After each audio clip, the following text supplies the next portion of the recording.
Igualmente, muy rápidamente les voy a dar una pequeña introducción. Muchísimas gracias por su atención. Como se dieron cuenta, estábamos en medio de una sesión. Ahorita actualmente estamos cursando la 9ª generación del programa de 𝗲𝗃 Accelerator. Trabajamos precisamente con pequeñas y medianas empresas de la región. Les ayudamos a revisar totalmente el modelo de negocios, bueno, pequeñas, medianas y grandes, porque hay algunos gigantes en esta generación. Revisamos completamente nuestro modelo de negocios, como lo dije anteriormente.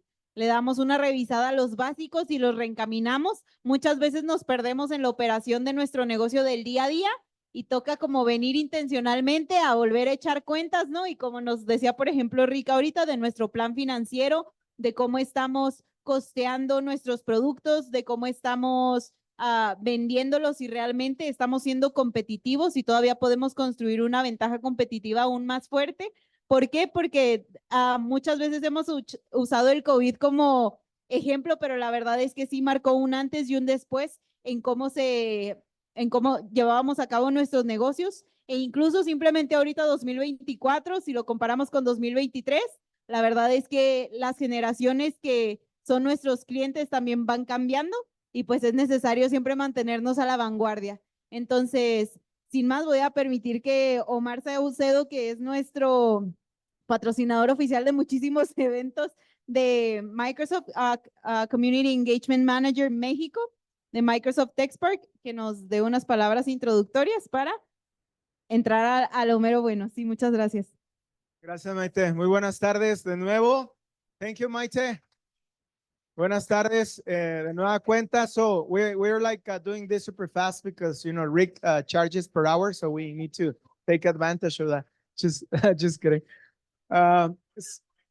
No, well, you just witnessed that just a while ago. So simple, right, to make money.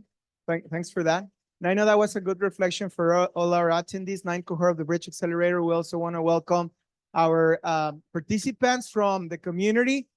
We got important key players from the regional ecosystem, Juárez and El Paso. Thank you very much for joining us. So just an hour and a half ago, we gave this welcome to Rick Rasmussen. Rick is coming from the Silicon Valley, University of Berkeley, and he's a worldwide speaker regarding innovation and entrepreneurship. So these topics are really important for us. I'm going to ask the people that are seated behind, just like in the classroom thing. So Cynthia Lopez, what is the main challenge we are in the region? Yeah, I saw you very participative in Michigan, but now you're in Juárez. Tell us, what is one of the key challenges for the region, Cynthia? Come on, bicycle thing. What else? Well, we're talking about it. Remember the smiley curve that we have presented before, like the value add, right? Smiley curve where manufacturing is at the bottom, right? And that is for many of us, one of our key challenges. How do we create and how do we generate more value added, right? Based on the manufacturing sector that we have here, super strong, but we need to also move to other economic activities such as design, prototyping, research development, logistics, marketing, etc. That's one of our key challenges. How do we take advantage of all these very important assets that we have in the region, and how do we create more value, right? That's a key challenge. And talking about that, Rick, I invite you all to pay attention to what Rick is going to share with us. But overall, during Rick's talk, to interact and ask, questions about this topic to Rick. So Rick is an expert, like I said before. We just mentioned also that Rick just came specifically for giving 2 sessions today, one for the 𝗲𝗃 Accelerator and the second one for our community. So after this conversation, Rick goes back, unfortunately, but we hope that he'll come back soon, especially if we have an interested audience. I'm sure that he's going to come back. All right. So help me again, please. And let's give Rick an applause. Thanks so much, Rick, for being here.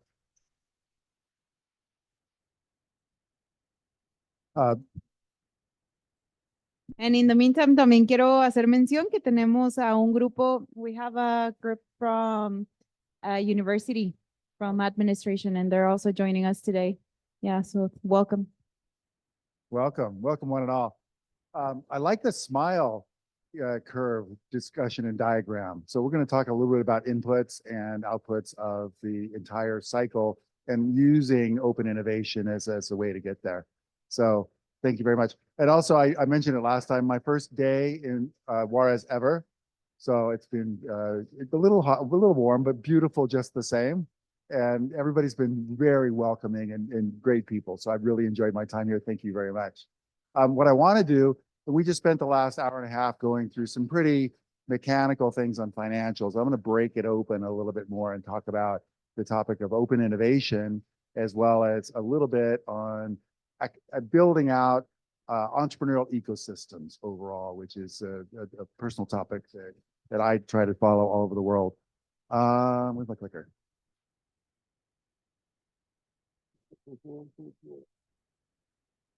All right. So a little bit of the world of rapid innovation, Borderplex here, and what I've been able to learn in my really just a little over a week of research on trying to look up how this place works and how the world views it. The magic of open innovation as a general topic and how one would get started about that. And I say Q&A, I put it at the end. It's not at the end, it's all the way through. So please, it's much more fun and interactive if you interrupt, and I'll try to pose a few questions along the way as well to kind of keep it going. Now that over half the room here, we're friends, having just spent the last hour and a half together. So off we go.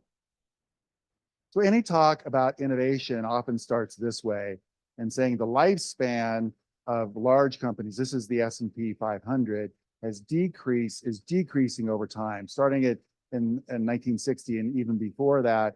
Average lifespan of the companies were about 67 years from the time they started to the time they died. What does die mean? Go out of business, become obsolete, merge with somebody else for whatever reason. They basically cease to exist. All the brand names that we know and love over time. And that trend is happening faster and faster. And the basic principle is innovate or die. If you don't stay on top of the curves of innovation, which are ever increasing, you might end up being out of business faster than you think overall. And these are not small startups. These are the S&P 500, so the largest companies within the US. So industry life cycle traditionally has been around 100 years. You take a look back at the Fords and the General Motors and the IBMs and everybody like that in the world, but many of the others in between are expiring faster and faster and faster overall. And within 10 years, it's predicted about 40% of the Fortune 500 companies that we know right now will no longer exist 10 years from now. So the example, I come from Silicon Valley, and the example that we use is this, where these were the largest companies in Silicon Valley in the years 2000 to 2017. And if I take that snapshot today, it looks like this.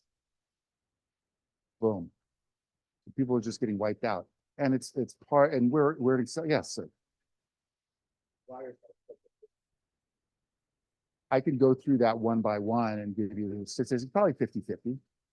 Yeah, I would say, and others just simply just closed doors. That weren't able to get to the next product line or outcompeted and weren't decent acquisition targets by somebody. That's a good question, but by my eye, it's about that. So what happens is that larger companies do progress and do move forward, but at lower rates overall than something that could be a disruptive technology. And I apologize for this one. Those people in academia, sometimes we like to use older examples, but this one kind of really makes the point. And that is the Kodak, we call it the Kodak moment. And the Kodak moment was, we had a company that in 1996 was worth $28 billion with 140,000 employees, largest employer in the state of New York. And we all know what happened to them. Basically, the digital camera came out. This was their first prototype from Kodak of their own digital camera. Everything, yes, it's on a cassette tape. You see how large and clunky. They presented this to the board as this is going to be the next revolution of what's going on. The board ignored that. They had shareholders who were more interested in short-term profits, milking the film market, everything else along those lines. And basically by 2012, they were bankrupt. and had 17,000 employees. And we used Instagram as an example in the last lecture, but in the same time frame, you had this company here with 13 employees and a market cap of $1 billion. It shows promise. So overall, the world just collapsed underneath them.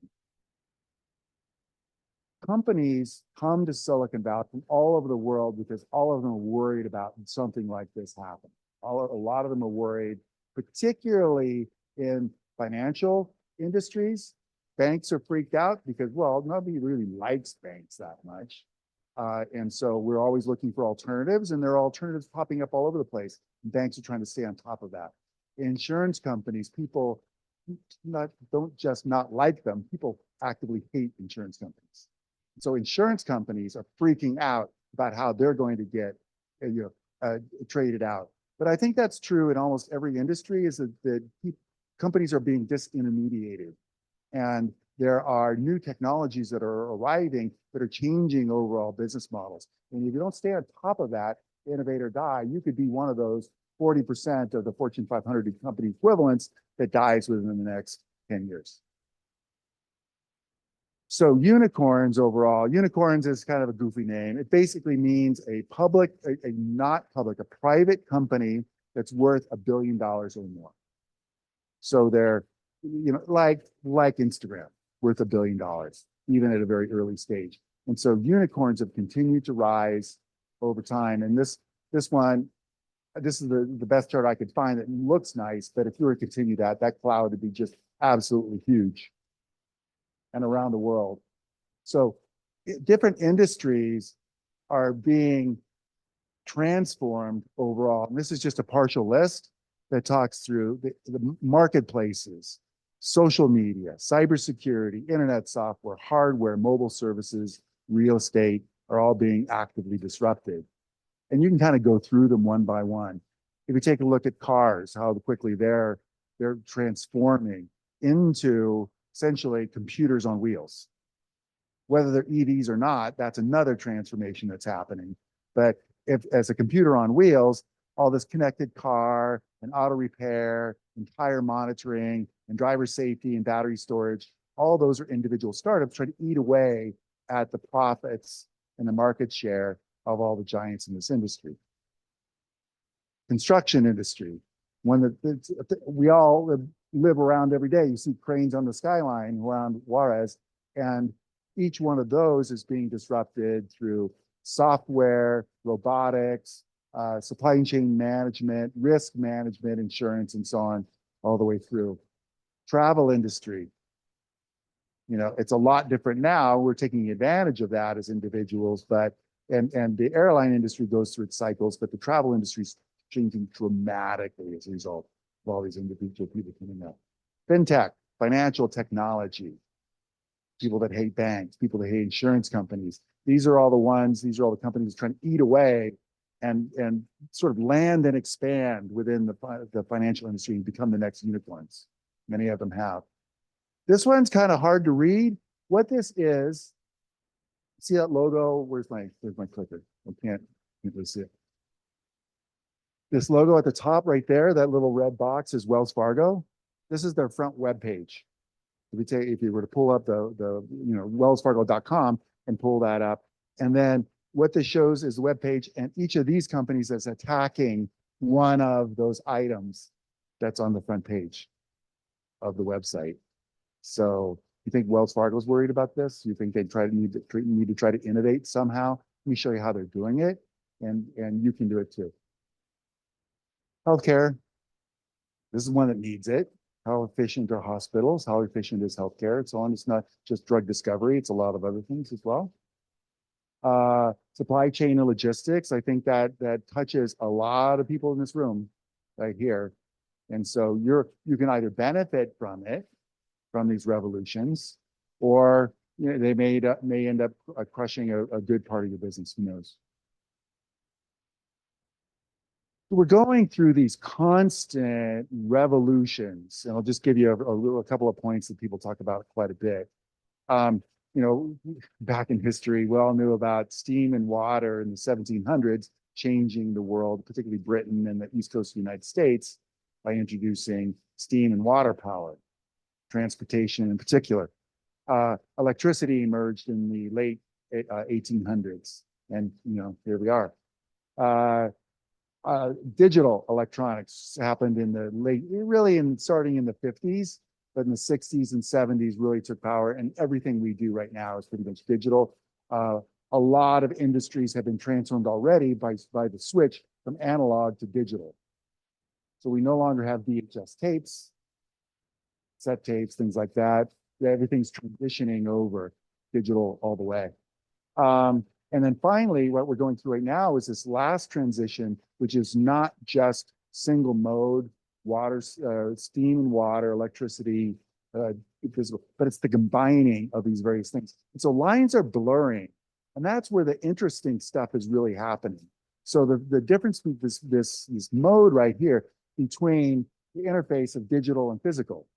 So now we're seeing new monitoring systems. Apple Watch is just a remarkable instrument. Now we're being able to tell what goes on with our bodies. We're being able to get better lab results. We're now talking about people living to 100 years old, things along those lines. Biological, all the genetics and bioprinting and neurotechnology and all the things that are happening out there. Each one of these creates opportunities as we go. And of course, artificial intelligence is all the rage. Everybody talks about that. The jury's in and out. I do think it's an amazing technology and has great capabilities. I use it most every day. The people in the earlier election saw me use it crudely, but I do think it has great promise, either as a job creator or in some cases a job preventer overall, because some people, it increases efficiency of individuals doing a job. So why do you have to hire a second or a third person to do that same job in a group? But I worry too that it's yet another trend. I mean, if you think about it, I'll just name a couple. The last big trend that everybody talked about was blockchain. And it's going to change everything. It's going to change all supply chains. It's going to change the way we manage our currency. Cybersecurity or cryptocurrency, excuse me, is going to take over everything. Has that changed our world? A little bit, but it hasn't massively changed everything. The one before that was IoT, Internet of Things. Yeah, I mean, that was going to be the big trend that was going to change everything. Has it changed our world? A little bit. The one before that was 5G. Has it changed our world? A little bit. Your phones are faster, that's cool. But it hasn't really changed our daily lives in kind of the way that was overall predicted. So I worry a little bit that the skeptic in me says that AI might have some of that application as well. Watch this space. And I watch it because investors go nuts on anything. So when investors hop in and they're investing in something at the rate that they are for AI and overvaluing it, I don't know. We'll see. Jury's out. So there's this big discussion about the corporation and how it's going to be set up over time. And I think this one's interesting. It basically is the traditional company had a CEO running executive leadership under the direction of a board. You had a CTO who was Chief Technical Officer, who was managing an R&D organization and running a business that was operating some machines or something along those lines. Very classic, very typical here. Future companies, same sort of thing, but with a chief operating officer and an innovation board. We'll talk about what that means and how that works.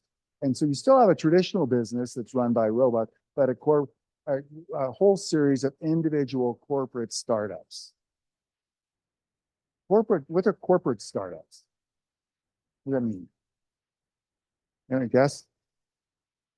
A corporate startup. Yeah. Yeah. So they're incubated within a corporation. Good track. Okay. And where do those startups come from? What's the seed that generates those startups? Is it an internal idea? Is it something external? Is it who starts those? Yeah.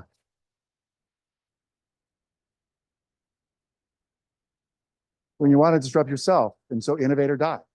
When you're taking a look. So companies, the successful companies are constantly disrupting themselves.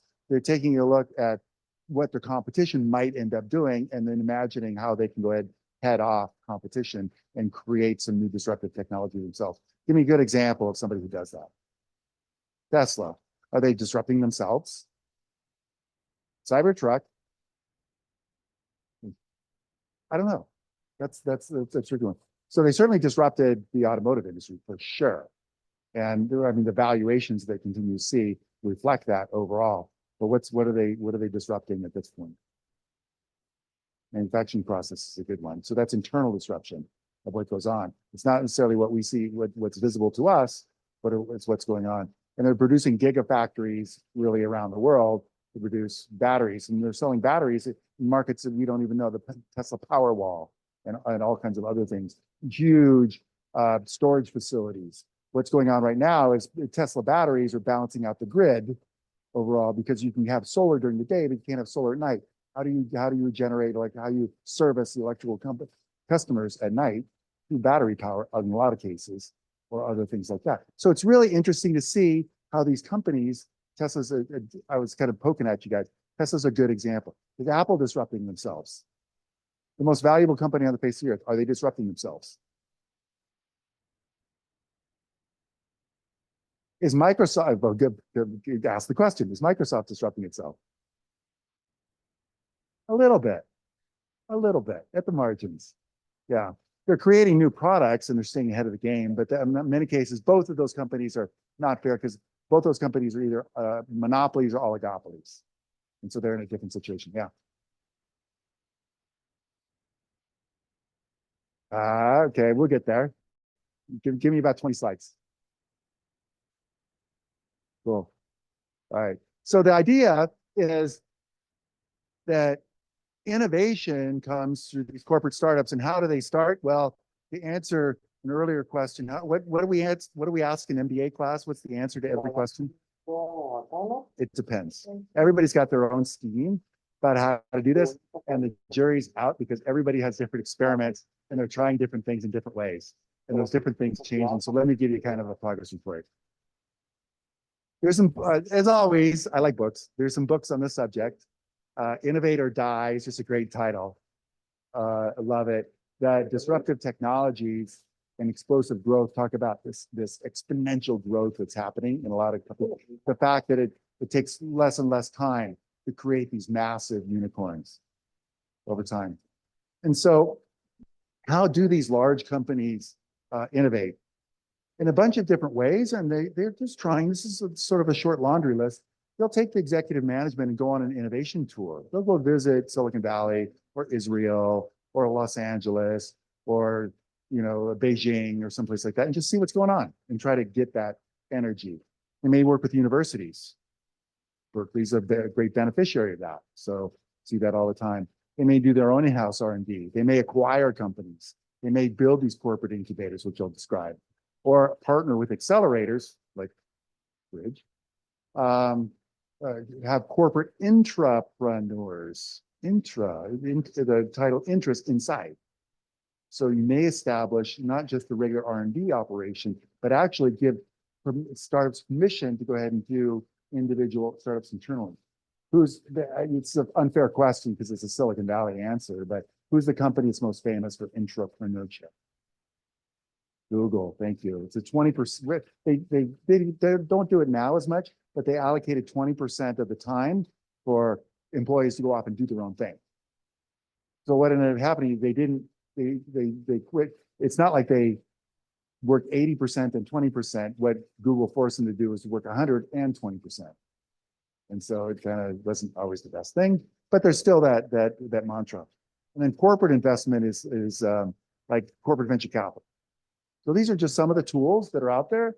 And the idea and the theme of this talk is how do corporations go off and do this innovation overall, and how do they work with startups, venture capitalists, competitors, and everybody else? How do we get this ecosystem going? Most large corporations are very insular. We do things our way. We have the best engineers and we just design things. So I'll talk about that in a second. I was doing a little bit of homework. I thought this was cool. Borderplex Alliance, liked that. Oh. I know nothing about it, Is anybody here in this room? Any of these people? No? I was gonna say hi. I thought it was cool. One of the nice things that's just happening here in the region is that the region is becoming more well-known globally overall for its innovation. This is awesome. So these reports come out. There's two primary reports that happen each and every year. One's called Startup Blink, and the other's called Startup Genome. And you can take a look at those. They're free. You can download them. They come out every summer. This one just hit the streets last week. I was doing the homework. Oh my God, let me go look up this area. So first off, what it does is it ranks both countries and cities. I think the city one is more interesting because it's more granular. And so San Francisco and New York and London, usually occupy the top 3. Beijing's always up there and so on. So you can see the top 20. And especially down here, there's a lot more movement overall, but these are fun to watch. And believe me, the civic leaders of each one of these cities and the economic development officers watch this like a hawk. And because often their bonuses and their budgets are based on how well they're doing against these metrics. And the metrics themselves are the quantity of startups and entrepreneurial activity, the quality, actually how quickly they're growing and employing, and just the startup business environment. Is it easy to start? Is it easy to fail? Also important. Is it easy to get funding? So on. And so these are other metrics of things that happen here. And I'm proud to say, I'm pleased to say, it's not my place, but this region, for the first time, El Paso and Juarez by nature, have now cracked, have now started being rated. So there was 1,000 cities, regions that were listed here. None of them, out of 1,000, historically, this region has never made the first 1,000. Finally cracked the number, and not just cracked, but it made it up into the top 600 overall, top 700 actually. Yes, congratulations. This is a big deal. You're actually being watched on a global stage by you're being watched by the watchers.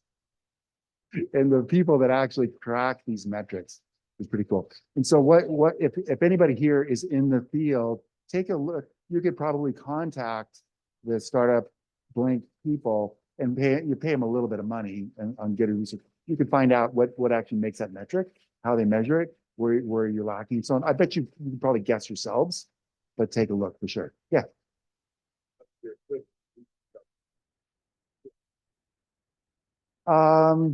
Well, a fair amount. A fair amount.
place in sort of trying to develop these economies really started in like the much more flat.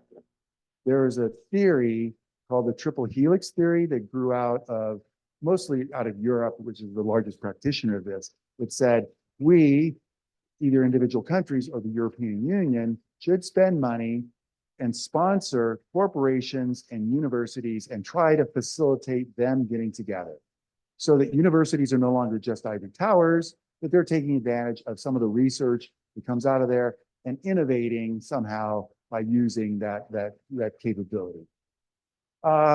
And they set up about 2,000 individual centers like this, mostly within universities. And it didn't necessarily result in a lot of innovation overall. One wouldn't consider Europe to be the most innovative place around for the most part, but it's this sort of public-private function that goes. A more modern look at that same diagram is like this, where now it includes a couple of new players in there. So academia works with now government and corporate are still there and still key players, but now we have entrepreneurs, startup activity in general, and non-government funding, overall capital, which most people read strictly as venture capital, but it's not that. It's everything that's needed to go ahead and fund individual startups. We can have a class on how that works, but it consists of everything like programs like this. If there's any funding provided, there's grant money, there's potential bank money, loans, and things along those lines. There's angel investment, which is a really important activity of people that are not professional investors, but taking risks with early stage startups. So if you take this, and the function of this talk A is basically this branch here. And so I think the people in this room on both sides can encourage and should be more aware of the tools that are being used both by entrepreneurs and by corporations to go ahead and strengthen those ties. It can happen.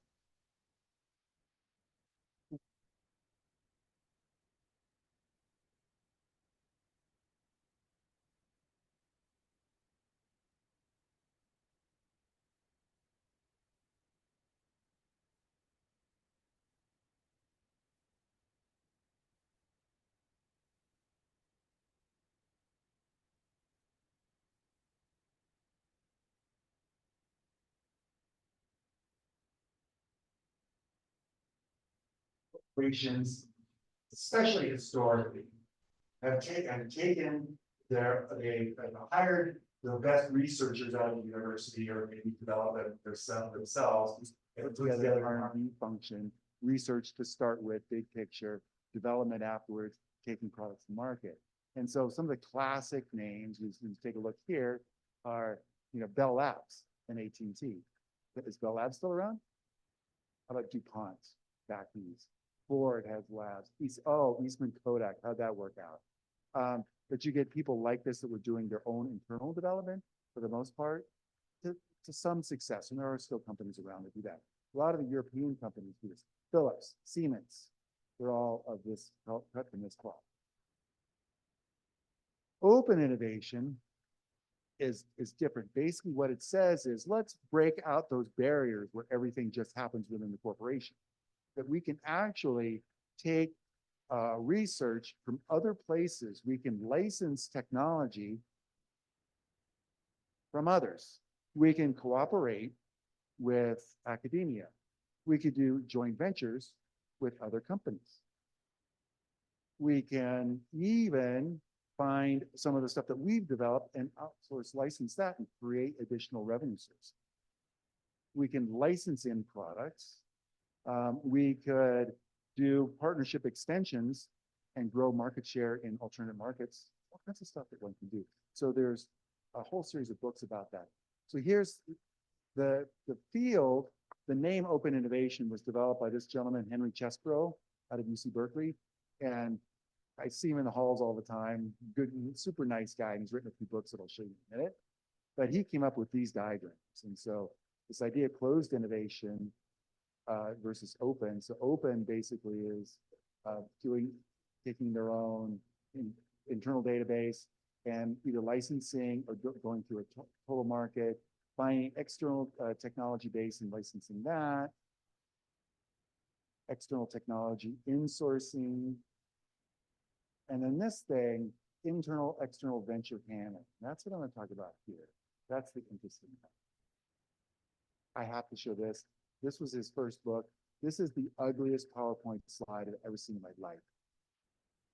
It just makes me laugh every time I see it. So it has absolutely no reason to be in this thing, but it's wonderful. Makes me think that I'm a good PowerPoint person. So these are some of his books.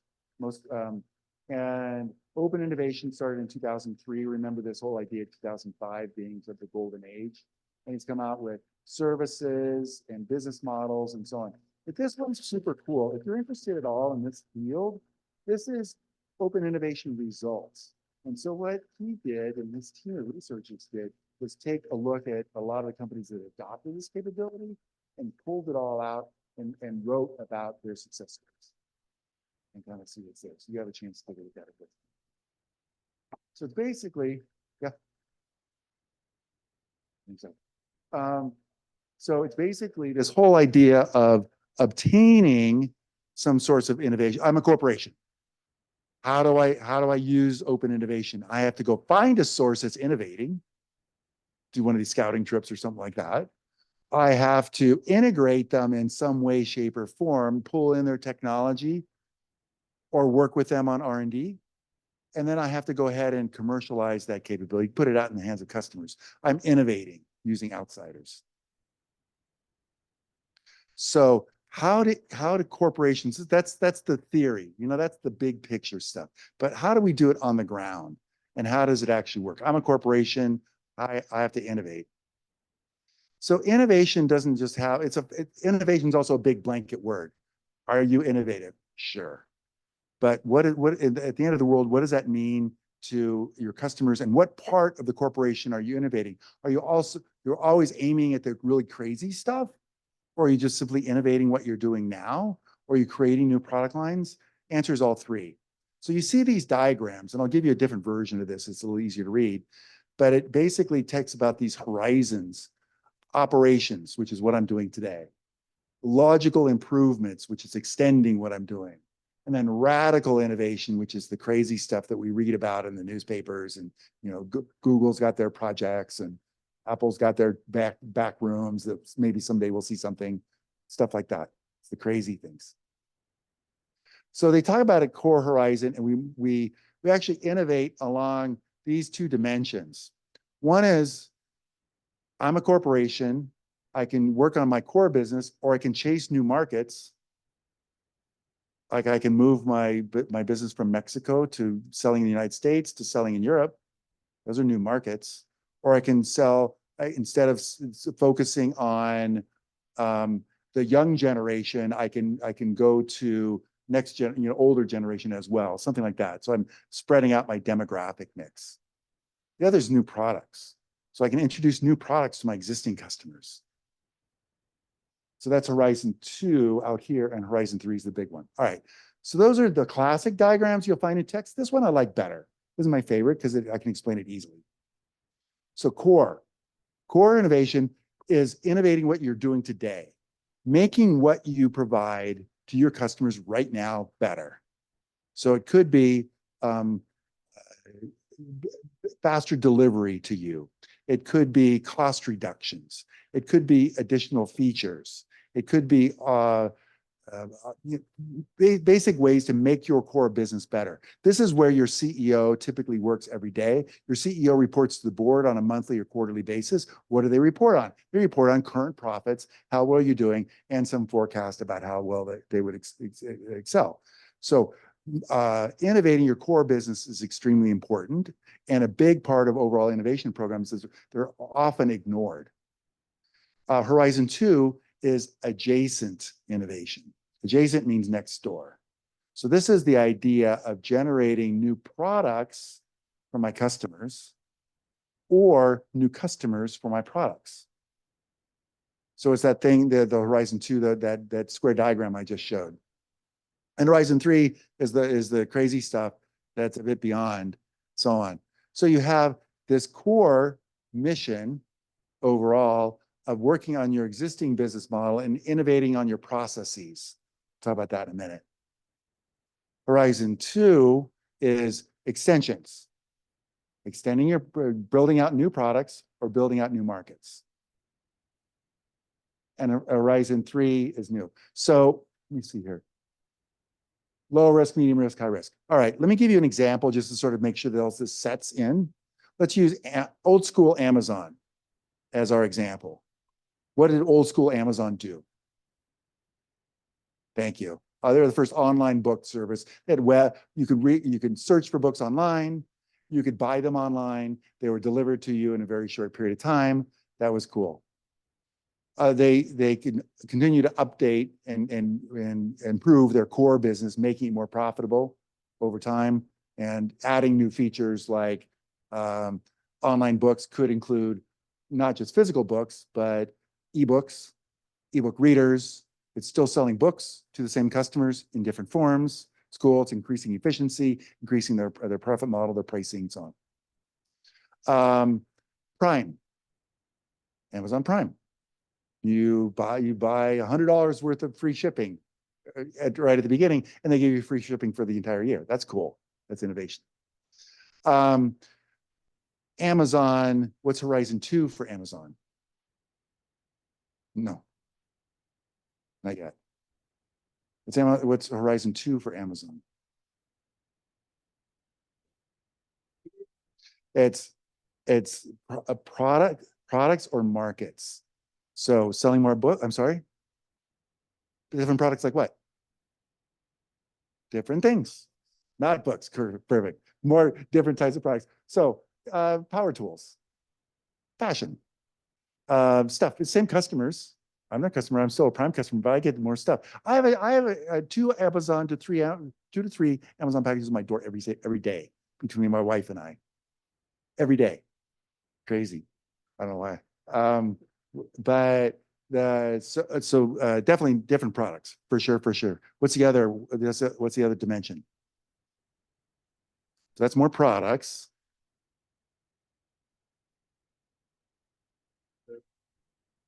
Alexa is a different product, that's for sure.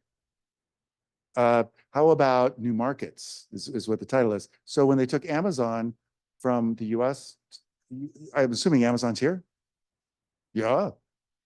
Europe, yeah, those are new markets. So what happens if you go to a new market? Mexico, you have to deal with different language. You have to deal with different customs. You have to deal with different warehousing structures. You have to deal with a different customer base with different tastes and a different way of selling those products and services. The way that you'd label in the US is not necessarily the way you talk about value here. Currency, all of these things are innovation. So you don't think of it that way. It doesn't sound like, ooh, innovative. I'm just going to a new country, but it is. You're expanding your business overall. And so that should be part of your innovation budget. Okay, so products and markets. All right, who's the gentleman that answered earlier? What's Horizon 3? Thank you. Why? And the reason for that, it's not the same product it's not a product to the same customers. The brand new customers, you're not dealing with consumers, you're dealing with businesses. And it's certainly not the same technology at all. You're not selling books or lawnmowers or t-shirts or anything like that. You're selling, compute time and storage. All those resources. It's crazy. So this is the way that people label it out. Now, here's the magic part of it, is that if you have an R&D budget, so I'll do here, how do you spend it? This is called the golden ratio of R&D investment. It says basically that you should be spending, in general, 70% of your R&D budget on your core business. Now, why? Because it's the one that makes the quickest return on investment. You can see real results. Your CEO can report to the board that things have started to change and things have started to move. 20% on these adjacent innovations. Why? Only 20%? They're relatively easy. I mean, yeah, moving from the US to Mexico, it takes some work for sure, but Amazon can afford 20% of the things, and you march it out in time. They can do Alexa or sell lawnmowers or whatever it is they're going to do. That's fine. Partial. 10% on the crazy stuff. the stuff that may pan out. Now, why is that? Where is that? I think I missed it. Okay. I think it's here. Golden ratio of R&D. And here's two things on this slide. One, you can see the ROI is longer. And the second is that it's more difficult. The crazy stuff may not pan out. It's like startups. Startups, 9 out of 10 startups fail, but one will succeed. And the one that succeeds will do really well. That's the same ratio here, in that this is the ROI calculation on average for these types of products. So if you're going to invest in your core business, you might make 10, 15% on your money. Good. Congratulations. You made an extra 10% for your investment and you've improved your efficiency. Wonderful. You make 20% return on investment for doing something new, selling lawnmowers or Alexa or whatever, something new and different to a new place, going to Mexico where you can charge higher prices for a little while because it's novel. 70% ROI for the crazy stuff. If it succeeds, high risk, high reward. So this is the stuff that happens with AWS. And you look at Amazon's annual reports, and this is to the percentage exactly what happens. And so wherever you go. Now, what happens? This is the golden ratio. Oh, you need to follow. What happens when a recession hits? What happens if we have a bad quarter in our corporations? What's the first thing that gets cut? Huh? Well, R&D hopefully doesn't get entirely cut. What part of R&D gets cut? Yeah. Is that smart? No. You're basically mortgaging your future. So think about this word, the golden ratio. What should one do under a bad quarter or a choppy period? We're heading into a recession. What should CEOs typically do if they're R&D minded?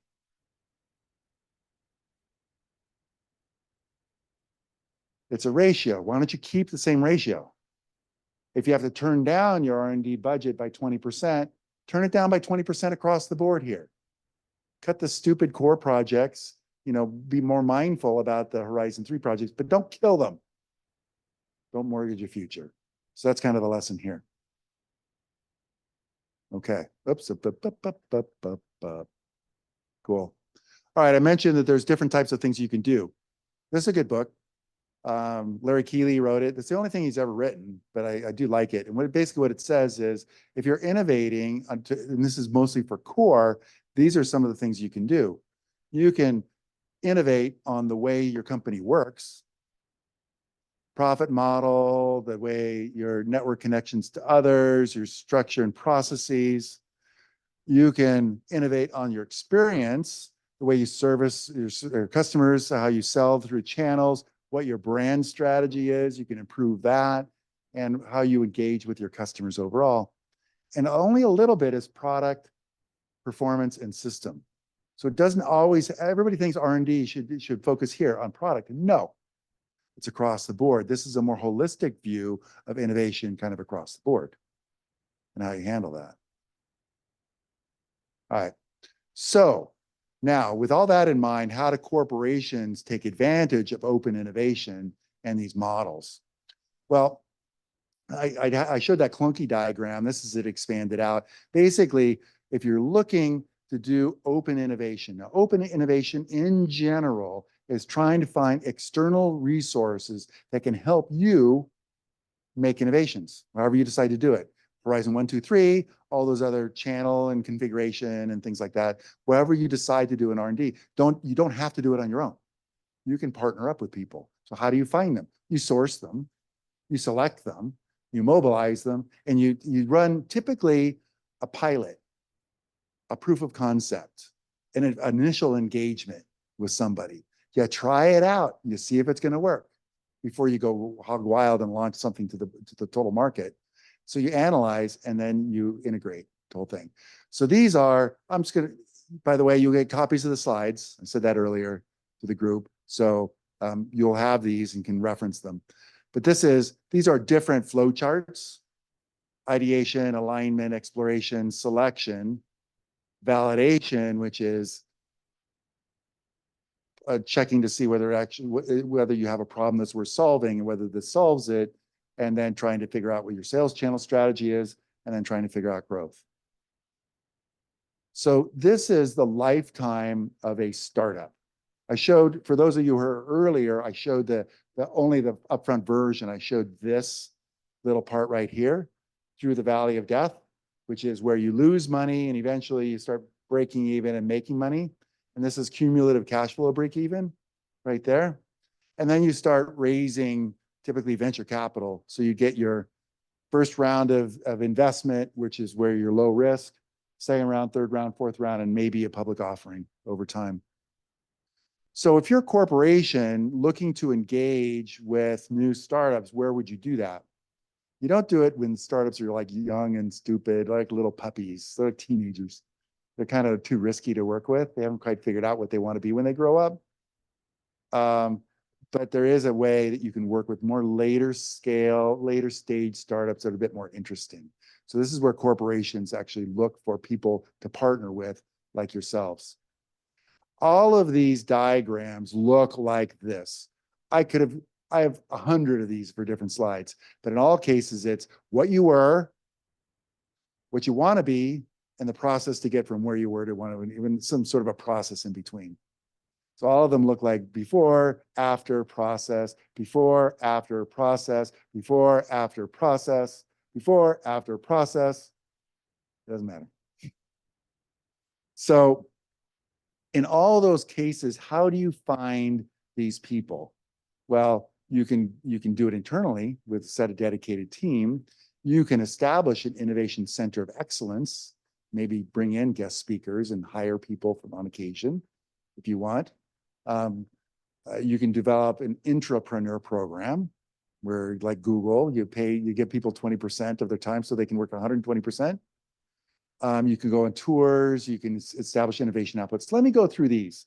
These are all, because no company does all of these, and every company tries some with mixed degrees of success. So how do we get beyond that? So, and this just shows different recommendations. This is from INSEAD, school in Europe. Okay, these are experiments that have been run. Somebody mentioned corporate accelerator earlier. So what's a corporate accelerator? Basically, what you do is your corporation, any one of these, Wells Fargo, Volkswagen, Vodafone. I started and ran the Vodafone accelerator in the US. Each of these corporations wants to innovate somehow. And so why not recruit startups, bring them in-house, work with them, share some of your internal secrets with them, try to get them to develop their next product. So it's usually in headquarters. It's a program of maybe 1 to 3 months. And you give them some ideation capabilities, you give them some mentorship and so on. You try to see how it works. So this was all the rage. Every single corporation, and about 8 years ago or so, wanted to have a corporate accelerator. This is a partial list. This is the ones I could find within Silicon Valley that had been set up. It's crazy. Everybody wanted to do this. And then what happened 3 years later? They died. Why did they die? Lack of innovation. But those startups are innovative. Anybody else guess? Oh, from the investors back.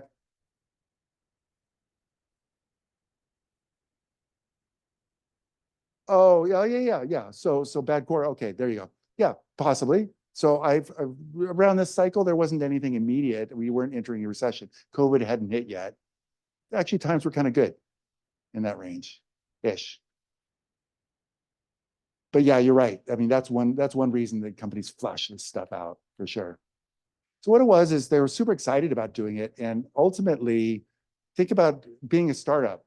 You're a startup, you're probably just, wearing your sandals and your tie-dye shirt, and you're hanging out, and you want to show up at noon and, work until midnight, and you don't want anybody bugging you. You want to turn up your music really loud. You're a startup. It's kind of fun. What about a corporation? Show up at Wells Fargo, everybody's in suits. They open at 9. They take 2-hour lunches. They leave at 3:30. Are they there to help you? Maybe, maybe not. So there's a super cultural mismatch between bringing in somebody into the building and actually working with them over some time. And what do corporations do? What's a corporate manager typically do?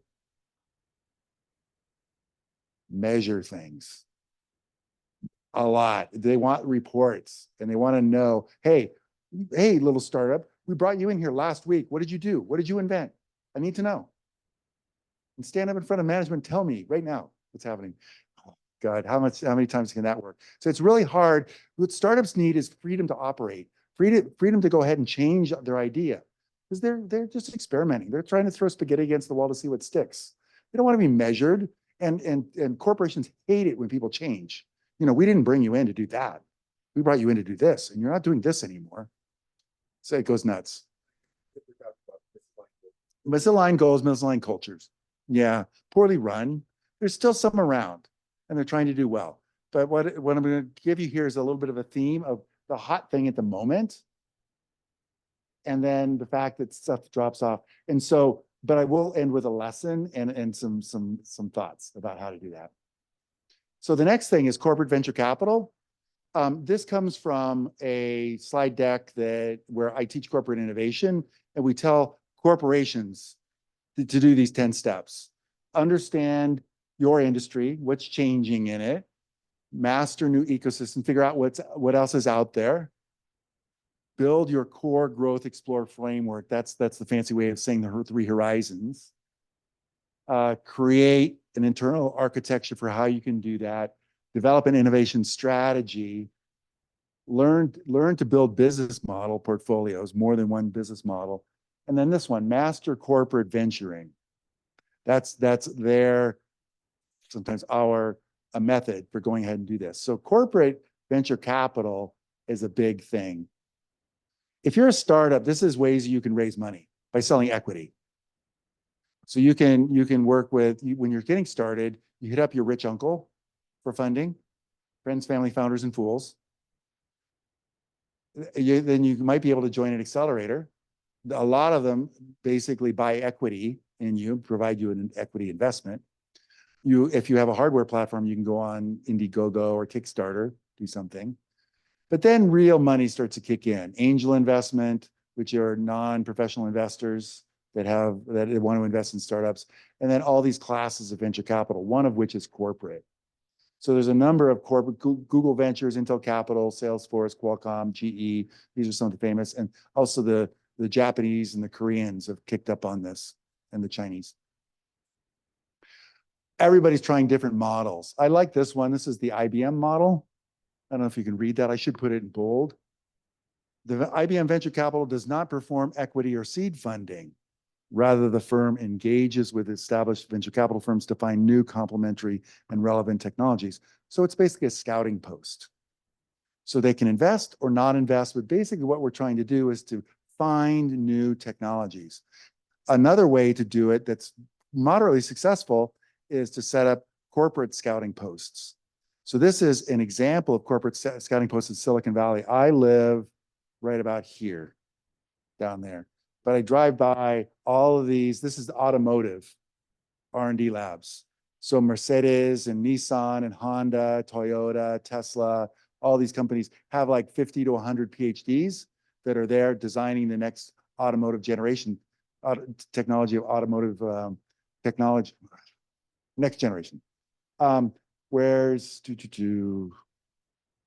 Mercedes? Mercedes isn't showed. It's right. That's right there. So anyway, this is a big deal.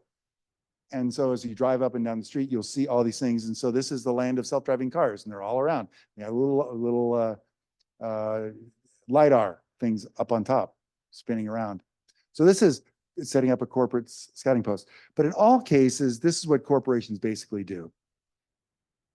Here's the before state, getting a strategic plan, mapping out the environment, seeing what you need, identifying gaps, coming up with a new strategic plan, and then trying to find startups to work with. So this could be you. If you want to do any kind of a joint development with a company, those companies are looking for you as a possible source. So you have to sort of figure out what they need, find each other somehow, align, get paid, set up a project, some sort of a pilot project, a proof of concept, get paid for that, develop the technology under supervision, but not too close, and then see if it's successful and go spin it out. So that's this whole back thing here, the scope of work, develop a scope of work together, do a proof of concept together. If that works, finish a full project and evaluate, and then they become either a customer of yours, might be an investor in you, might be doing joint R&D projects, or might acquire you. And acquisition's not so bad. So those are some of the typical outcomes one would see. So these partnerships work pretty well when they're well designed. When you get mature people that understand this difference between cultures on both sides and do it. So how does this scouting function work? How do you guys find each other? So there's a bunch of ways you can start going to conferences and presenting. You can talk about your technologies. You can write in industry journals. Scouting they often hire scouting services, and so you can go meet with Gartner or any one of these. If you have an industry newsletter or an industry journal or an industry conference, start making yourself visible, because the large corporations in your industry are going there to try to find you. So it's a lot different than PR. It's sort of this whole idea of corporate strategy and to figure out how to get yourself in the middle of that base. There's also these accelerators that have shown up now that are basically making that useful. So there's this group, Plug and Play, they're pretty famous around. They've got about 50 locations now around the world. And what they do is scout. They find startups, they understand what the startups do. Corporations then pay Plug and Play anywhere between $500,000 and $5 million a year. And all Plug and Play does is hand them a list. And you're on that list, and they've completed their job. So there's now scouting has basically become a professional service. So basically, you have to be viable, desirable, and feasible to all of these external startups overall. I'm sorry, external companies. So let me see, so there are a number of things out there in terms of reports that you can take a look at. Venture Monitor, state of corporate venture capital, Silicon Valley Bank still active, state of corporate venture capital, corporate venturing, corporate venture capital, see how it works. Because really, at the end of the day, what all of these things are, these innovation tours, corporate accelerators, corporate venture capital, Plug and Play services, getting out to conferences, they're all there as scouting services. These corporations want to find you, they want to work with you, they want to be able to do deals with you. And honestly, if you structure it properly and strategically, you can go ahead and do pretty well. So Omar, have you seen this activity happening here?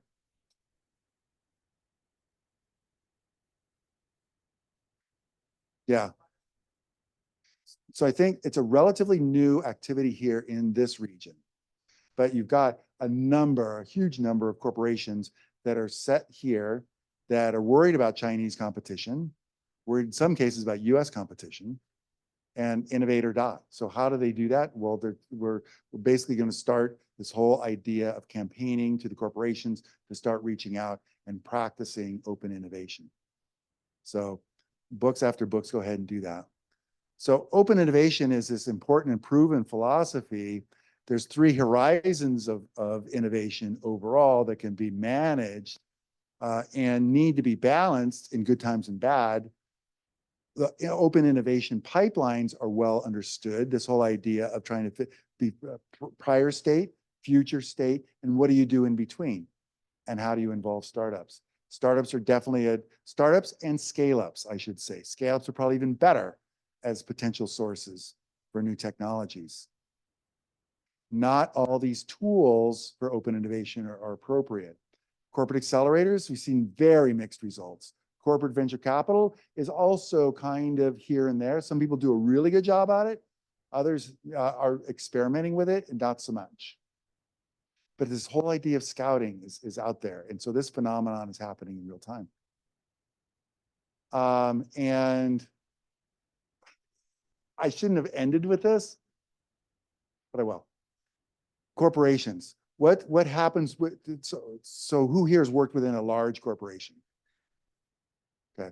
What happens when something new comes into a large corporation?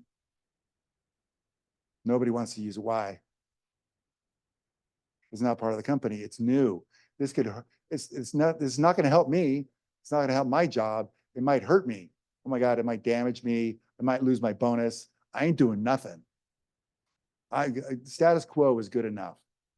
This is sabotage overall. This hurts the idea that the corporation needs to innovate or die.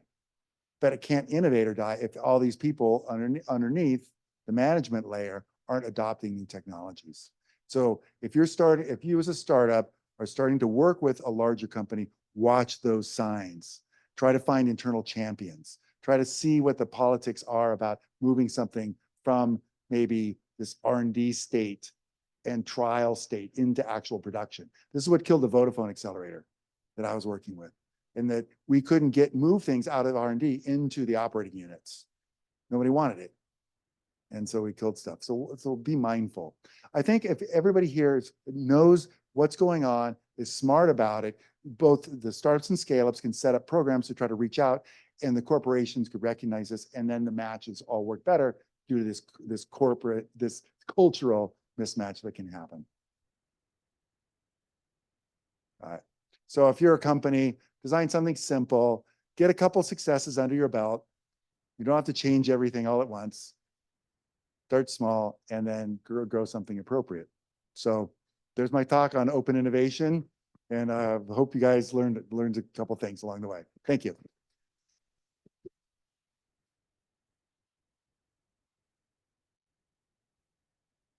Thank you, Rick, for being with us today and sharing your experience and your knowledge. Gracias a todos. Mi nombre es 𝗕𝗲 Sánchez. Soy la directora ejecutiva de Fundación Accel o FUNAX. Y bueno, pues el proyecto de 𝗕𝗲𝗃 Accelerator es un programa que en la fundación impulsamos gracias al apoyo de Microsoft y de todos nuestros patrocinadores. Los invitamos a seguir conectando con nosotros a través de nuestras redes sociales, en Facebook como 𝗕𝗲𝗃 Accelerator, LinkedIn, FUNAX, en Instagram, LinkedIn también e Instagram. Y bueno, pues este es un espacio de los muchos que vamos a estar promoviendo. La generación, nos queda una semana y media más para terminar esta 9ª generación, la más grande de todas, 20 empresas, 21 empresas participantes. Los invitamos al Demo Day, que será el 11 de julio a las 9 de la mañana, 8:30 de la mañana abrimos la puerta, 9 de la mañana empezamos con el pitch de cada una de las empresas. Y bueno, para todos los interesados en ver cómo se lleva a cabo un Demo Day, les invitamos a que se registren y participen de este día donde vamos a tener a las empresas tractoras. Para quienes nos visitan, ¿qué es 𝗕𝗲𝗃? Es un proyecto, un programa de aceleración de empresas que consta de 12 semanas para fortalecer a las pymes y conectarlas con la industria de manufactura. Bueno, pues sin más, muchas gracias a todos por su asistencia. De nuevo, muchas gracias. Y nos vemos el jueves de manera virtual. Y bueno, pues a los que nos quieran acompañar el 11 de julio, los esperamos aquí en este mismo lugar. Gracias a todos. Buenas tardes.